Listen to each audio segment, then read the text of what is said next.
Buonasera alle principali notizie. A Catania confessa il marito che voleva uccidere la ex moglie colpendola più volte con un coltello. Viva per miracolo la 51enne in gravi condizioni, adesso ricoverata in una clinica del Catanese.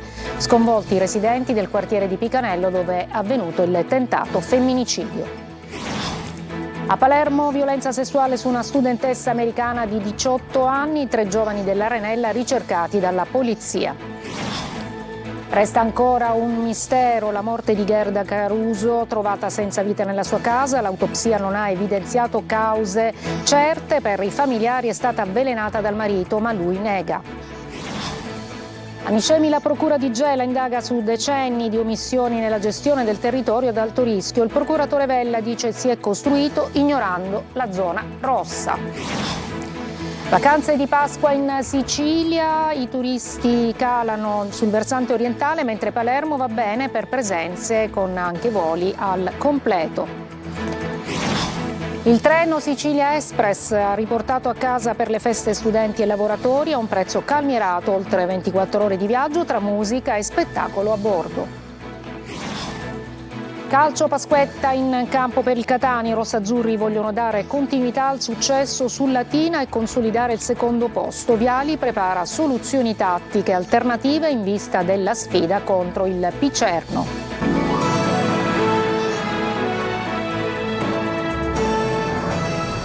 Eccoci, buonasera. Dunque Giovanni Platania ha confessato di aver accoltellato la ex moglie che lotta adesso per la vita dopo diverse operazioni in una clinica. Siamo a Catania. L'uomo ha detto ai magistrati di aver agito per contrasti familiari. Sentiamo Angelo Gagliano. Giovanni Platania ha confessato di aver accoltellato l'ex moglie. Lo ha fatto durante l'interrogatorio con la sostituta procuratrice Emilia Rapisarda nella caserma del comando provinciale dei Carabinieri di Catania. L'uomo ha detto di avere agito durante una lite con la ex per contrasti familiari. L'accusa è tentato femminicidio. Intanto è viva per miracolo la vittima, colpita da una serie di coltellate, una delle quali ha toccato il cuore. Fendenti sferrati con violenza dall'ex uscito dal carcere un mese fa.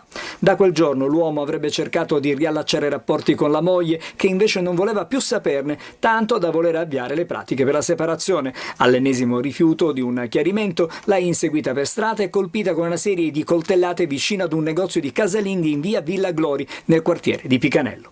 La donna è stata prima trasferita in codice rosso all'ospedale Cannizzaro, dove è stata sottoposta ad un delicato intervento chirurgico, e poi trasferita a Villa Morgagna a Pedara.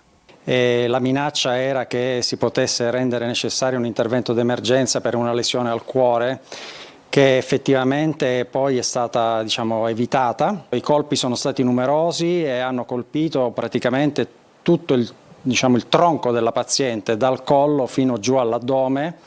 Platania è stato individuato dai carabinieri in piazza Giambattista Pergolesi, non distante dal luogo dell'aggressione. Aveva ancora tracce di sangue sui vestiti, mentre il coltello da cucina che ha utilizzato per l'aggressione era già stato ritrovato sul luogo del tentato femminicidio. E nel quartiere di Catania, lo sentivate a Picanello, resta lo shock dopo il tentato femminicidio avvenuto appunto sotto gli occhi di molti testimoni. Sentiamo Eva Spampinato.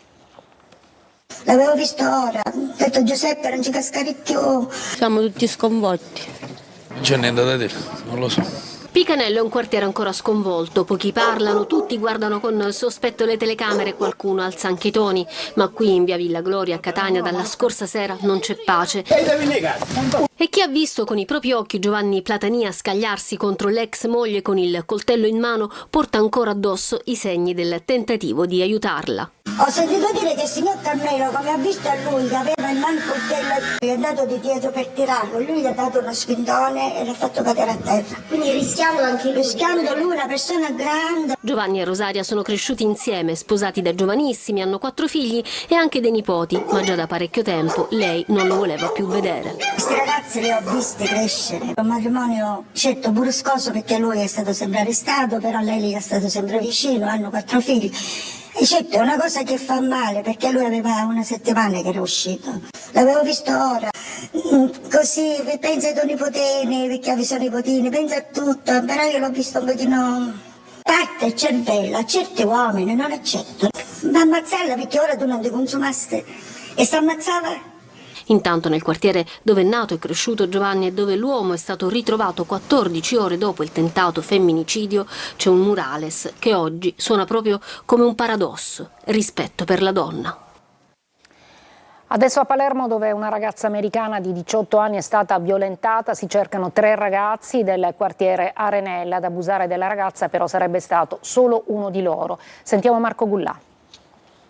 Si trovava in vacanza da almeno 15 giorni in Italia la studentessa americana che frequenta il primo anno di college, che sarebbe stata vittima di violenza sessuale da parte di un giovane a Palermo. In questo momento però sono 3 i ragazzi dell'Arenella che sono ricercati dagli agenti della squadra mobile. La giovane, insieme ad un'amica, anche lei statunitense, avrebbe trascorso l'ultima serata in vacanza nel capoluogo siciliano in una discoteca. Una volta tornata nella struttura ricettiva in piazzetta di Cristofolo all'Arenella, la vittima avrebbe iniziato a chattare sul social Tinder con un ragazzo palermitano. Poco dopo i due si sarebbero dati appuntamento nel B&B dove alloggiavano le turiste. Il giovane che avrebbe abusato della studentessa americana si sarebbe presentato insieme ad altri 2 ragazzi. Questi ultimi però avrebbero trascorso alcune ore con l'amica della vittima, mentre la turista 18enne e il giovane palermitano si sono appartati in stanza. In effetti, come avrebbe raccontato la giovane vittima, ci sarebbe stato un rapporto consensuale. Poi però ci sarebbe stata la violenza e l'aggressore sarebbe andato via solo all'alba. Oltre alla violenza, le 2 turiste hanno presentato denuncia anche per un furto di gioielli subito quella notte. Ieri si sono svolti diversi interrogatori alla squadra mobile, tra questi anche quello di un giovane turista americano che la coppia di amiche avrebbe conosciuto il giorno prima della violenza. Gli agenti di polizia stanno analizzando il telefono della vittima per risalire all'aggressore e ai 2 giovani che l'hanno accompagnato al B&B. L'autopsia non risolve il mistero della morte di Gerda Caruso, la donna trovata senza vita nella sua casa a Palermo. La famiglia accusa il coniuge che invece parla di morte naturale. Sentiamo Maglio Viola. Bisognerà aspettare gli esiti degli esami istologici, per i quali potrebbero servire fino a 30 giorni, per avere certezza sulle cause della morte di Gerda Caruso, la donna di 50 anni trovata senza vita dal marito nella loro abitazione di via Maccionello, nella zona nord della periferia di Palermo, a ridosso della circonvallazione. L'autopsia svolta questa mattina all'Istituto di Medicina Legale non ha rilevato cause evidenti e dunque saranno gli esami tossicologici e quelli istologici a dover dire se ci siano state cause esterne o se la morte sia da ricondurre a cause naturali, come sostiene il marito. Il coniuge Giuseppe Greco respinge infatti con forza le accuse mosse dalla famiglia della donna, che chiede di accertare con rigore come sia morta. Gerda è stata ritrovata senza vita proprio dal marito e da subito il clima intorno alla vicenda è apparso pesante. Dubbi, sospetti e tensioni familiari fanno da sfondo alla vicenda, ma ai sospetti della famiglia della vittima il marito risponde con forza. Gerda soffriva di ipertensione, aveva problemi cardiaci ed era diabetica, sostiene Giuseppe Greco. Aveva subito 3 interventi, racconta, e fra noi non c'erano problemi. Le tensioni erano invece con la famiglia di lei, continua. L'ho trovata a terra ed era già morta, conclude. Tutto il resto non esiste. Una bambina di 1 anno e mezzo è morta stamattina poco dopo il suo arrivo all'ospedale Barone Romeo di Patti nel Messinese. La piccola, originaria di Brolo, era giunta in ospedale a bordo di un'ambulanza del 118 in condizioni critiche. Nonostante il tempestivo intervento dei sanitari del pronto soccorso, per lei non c'è stato nulla da fare. La bambina era nata prematura, nel corso della sua breve vita aveva già affrontato vari problemi di salute. La magistratura valuterà se disporre l'autopsia sul corpo della piccola per chiarire le cause della morte.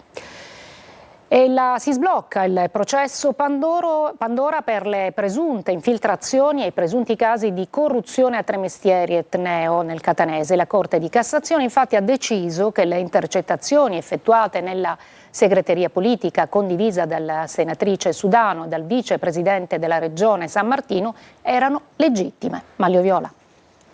La Procura di Catania potrà usare le intercettazioni effettuate nella segreteria politica condivisa dal vicepresidente della regione Luca San Martino e dalla senatrice Valeria Sudano. Lo ha stabilito la Corte di Cassazione pronunciandosi sul conflitto di attribuzione sollevato dal Senato della Repubblica. Gli avvocati sostenevano che le intercettazioni fossero illegittime perché avvenute nei locali in uso proprio alla senatrice, senza che ci fosse un'autorizzazione a procedere. Secondo la Corte di Cassazione invece le intercettazioni erano disposte legittimamente precipite nei locali in uso non alla senatrice ma ad un componente dell'Assemblea regionale siciliana. I due, San Martino e Susano, sono compagni nella vita di partito e avevano segreterie politiche nel medesimo appartamento. Il conflitto di attribuzioni sollevato da Palazzo Madama aveva bloccato il processo. Il materiale acquisito potrà dunque essere usato nel processo Pandora su presunte infiltrazioni mafiose e su presunti casi di corruzione al comune di Tremestieri Etneo, in corso davanti la terza sezione penale del Tribunale di Catania. Il procedimento riguarda 12 imputati e fra cui Luca San Martino, che deve rispondere solo di 2 presunti casi di corruzione rispetto ai quali si è sempre detto del tutto estraneo. Un secondo piano di interventi da 1,6 miliardi di euro per i danni causati dal ciclone Harry e dalla frana di Niscemi è stato trasmesso dalla Regione Siciliana al Dipartimento della Protezione Civile, che adesso dovrà valutare l'approvazione all'interno di ulteriori misure da finanziare, sia per ripristinare le infrastrutture e i servizi, sia per sostenere le popolazioni e le imprese colpite. Adesso Niscemi, a distanza di quasi 30 anni dalla frana del 1997, nulla è stato fatto rispetto a ciò che era stato previsto per mettere in sicurezza il territorio.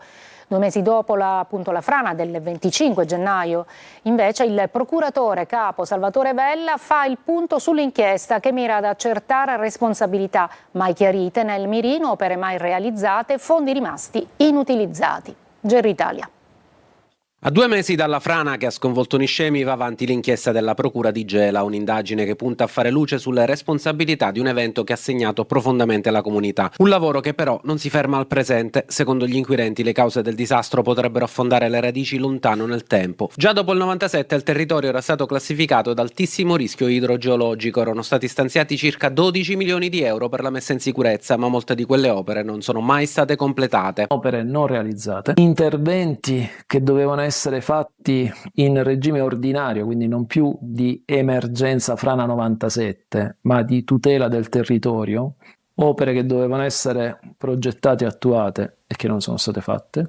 E poi l'aspetto che riguarda la raccolta delle acque bianche e dei reflui, quindi sostanzialmente delle acque di fogna nell'abitato di Niscemi, che evidentemente è ancora adesso carente da questo punto di vista e che probabilmente è una delle concause della frana. E poi la fascia rossa, l'area più a rischio. Qui non si sarebbe dovuto costruire più nulla. Le abitazioni dovevano essere eliminate, gli abitanti trasferiti, ma a distanza di quasi 30 anni quelle case sono ancora lì. La certezza è che già nel 97 e negli anni successivi la commissione che era stata individuata dalla Protezione Civile Nazionale aveva indicato le opere che si dovevano fare, e che a distanza di quasi 30 anni, in sostanza, nulla è stato fatto. L'obiettivo adesso è individuare le responsabilità precise, capire chi dovesse intervenire non lo ha fatto, senza escludere alcun livello. Perché quella dello scorso gennaio potrebbe non essere solo una frana, ma il risultato di 30 anni di omissioni. Parliamo ancora di frane, di smottamenti e fango, questa volta per le piogge delle ultime ore. La situazione più critica resta quella del messinese. Luca Ciliberti. La Sicilia si sbriciola sotto i colpi del maltempo. Le ultime piogge che hanno investito l'isola hanno determinato situazioni critiche soprattutto nell'area tirrenica del Messinese. Colate di fango e smottamenti che hanno interessato principalmente le strade provinciali di Messina e Caronia. Sulla strada provinciale 167 in zona Cesarò una persona è rimasta impantanata nel fango a causa delle intense precipitazioni. A Mistretta si registrano numerose frane sulle statali 117 e 173, sulle quali sono intervenuti i volontari della Protezione Civile regionale a bordo dei mezzi pick-up. A Santo Stefano di Camastra un movimento franoso dal costone sovrastante via Marina ha causato il crollo di una condotta fognaria principale diretta al depuratore. L'evento interessa circa 30 nuclei familiari e ha compromesso la funzionalità dell'impianto. A Castel di Lucio, allerta sulla strada provinciale 176 alle porte del centro abitato, dove si è verificata una frana sulla sede stradale in prossimità della locale caserma dei Carabinieri. Frane anche a Capizzi, dove è stata compromessa la strada di accesso alle case popolari in località Birruso. Un centinaio di campeggiatori sono rimasti isolati per la pioggia nei boschi di San Fratello sui Nebrodi. I vigili del fuoco sono arrivati sul posto utilizzando il verricello e approntando una teleferica per oltrepassare il torrente e mettere in sicurezza i turisti. Nel Palermitano la strada Madonna dei Casi a Carini ha ceduto spaccandosi e alcune famiglie sono rimaste isolati. Sono intervenuti i vigili del fuoco e le squadre della Protezione Civile. Situazione critica anche a Sutera in provincia di Caltanissetta, dove una frana verificatasi 14 anni fa torna a farsi sentire a causa delle ultime piogge. La protezione civile ha provveduto a evacuare 6 famiglie del quartiere Rabbatello. A complicare ulteriormente il quadro è l'isolamento viario della zona. La strada Sutera-Campofranco è spesso chiusa, mentre la strada Sutera-Mussomeli si presenta dissestata e pericolosa. L'11 ottobre del 2013 al largo di Lampedusa morirono 268 persone, c'erano anche 60 bambini. A distanza di 13 anni si chiude la vicenda giudiziaria per i 2 imputati, il responsabile della sala operativa della Guardia Costiera e il comandante della sala operativa della Squadra Navale della Marina, assolti del reato di rifiuto di atti di ufficio. Ci fermiamo, una breve pausa e poi parleremo delle vacanze di Pasqua in Sicilia.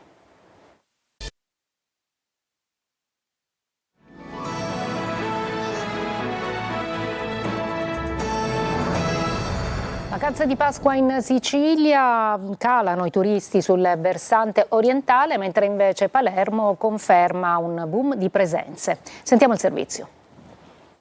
Una Sicilia divisa in 2 sul fronte delle presenze turistiche per le vacanze di Pasqua, a incidere anche lo scenario internazionale con i venti di guerra in Medio Oriente che frenano i flussi soprattutto dai mercati più lontani. I turisti provenienti da Asia e Oceania, infatti, quest'anno risultano tra i grandi assenti, complice la cancellazione di voli, le deviazioni di rotta e il caro tariffe. A pagarne il prezzo più alto è la Sicilia orientale, in testa a Taormina, che registra un calo di oltre il 2%. Qui almeno il 30% delle camere d'albergo risulta ancora disponibile, un dato che fino a pochi anni fa sarebbe stato impensabile, con strutture sold out già settimane prima. Scenario diverso invece a Palermo, dove i numeri restano positivi. Secondo i dati diffusi dall'aeroporto Falcone Borsellino, tra l'1 e il 7 aprile sono attesi circa 200.000 passeggeri. Bene anche le strutture ricettive, con buoni livelli di occupazione. Pasqua si conferma un momento strategico per il turismo della nostra regione, soprattutto per la nostra città, Palermo. I dati lo confermano chiaramente, perché registriamo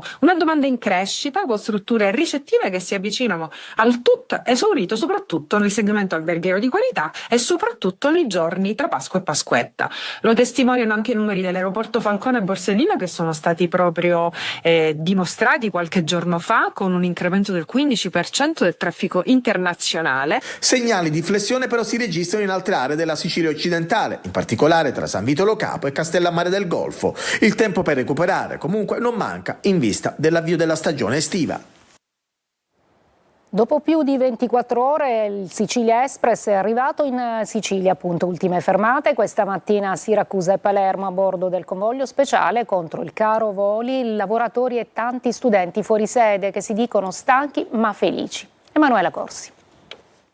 Giochi, karaoke, balli, esperienze, bello, fatelo. Più di 24 ore tra giochi, intrattenimento e musica. Il lungo viaggio dei siciliani fuori sede è terminato. Il Sicilia Express, il treno speciale promosso dalla regione siciliana in collaborazione con FS e Treni Turistici Italiani, ha fatto le sue ultime fermate a Siracusa e Palermo nella tarda mattinata di oggi, riportando a casa studenti e lavoratori per trascorrere le festività pasquali con le proprie famiglie. È la terza volta in realtà che prende il Sicilia Express e sicuramente ce ne sarà una quarta, una quinta, spero all'infinito, perché non è solo un modo per tornare a casa, ma anche un modo per conoscere gente eccezionale già nei primi 10 minuti. Il convoglio, partito da Torino Portanuova alle 11:15 di ieri, ha attraversato lo Stivale. A Messina si è poi diviso per raggiungere sia l'area occidentale che quella orientale dell'isola.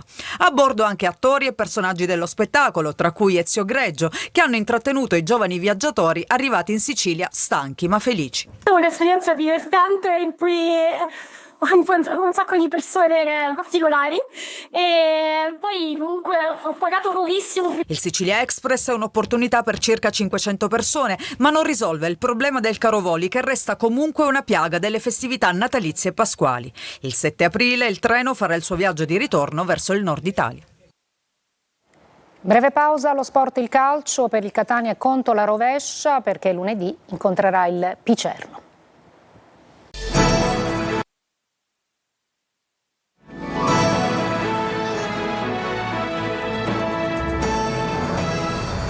C'è il calcio, attenzione puntata soprattutto sul reparto offensivo per il Catania in vista della partita di lunedì prossimo contro il Picerno. Il nodo è rappresentato dall'utilizzo di Caturano Lunetta come punta centrale. Francesco Triolo. Pasquetta in campo per il Catania, niente gita fuori porta, l'obiettivo è far viaggiare il Picerno, ma sul terreno di gioco. I rossazzurri preparano la sfida di lunedì con una missione chiara: dare continuità al successo di Latina, rafforzare il secondo posto e perché no alzare lo sguardo, anche perché contemporaneamente proprio nel giorno di Pasquetta è in programma il derby tra Salernitana e la capolista Benevento, un incrocio che può riaprire scenari. Intanto Viale accelera il lavoro, giorni intensi per conoscere a fondo uomini e caratteristiche, con un'attenzione particolare al reparto offensivo. Qui le assenze pesano, Forte e Rolfini restano fuori e anche contro il Picerno non dovrebbero esserci. Davanti quindi ballottaggio aperto, uno tra Caturana e Lunetta guiderà l'attacco, alle spalle un tridente dinamico con Bruzzanini, Menez e D'Ausilio, e se dovesse partire titolare Caturano, Lunetta potrebbe anche arretrare e agire da esterno a sinistra o sul lato opposto. Cicerelli si prepara invece ad entrare a gara in corso con un minutaggio destinato a crescere, ma Viali continua a mischiare le carte, prove, soluzioni, alternative per arrivare pronto all'appuntamento di lunedì. Valutazioni in corso anche a centrocampo. Di Noia cerca continuità, Corbari è tornato a disposizione, mentre Quaini e Di Tacchio restano punti fermi, e in difesa si rivede Carnielutti di nuovo dentro le rotazioni dopo un periodo ai margini. Il conto alla rovescia è partito, Pasquetta si avvicina e il Catania vuole farsi trovare pronto. Prima di chiudere, un'ultima notizia dall'Ansa, perché a Palermo i militari della Guardia Costiera hanno sequestrato 21 tonnellate di pesce privo di tracciabilità e soprattutto dannosa per la salute dei consumatori. Sono state 335 le ispezioni effettuate su tutta la filiera, dalla vendita al dettaglio alla somministrazione fino ai grandi depositi di stoccaggio e anche alla ristorazione. Sanzioni per 150.000 euro. Io mi fermo qui, grazie per l'ascolto e buona serata.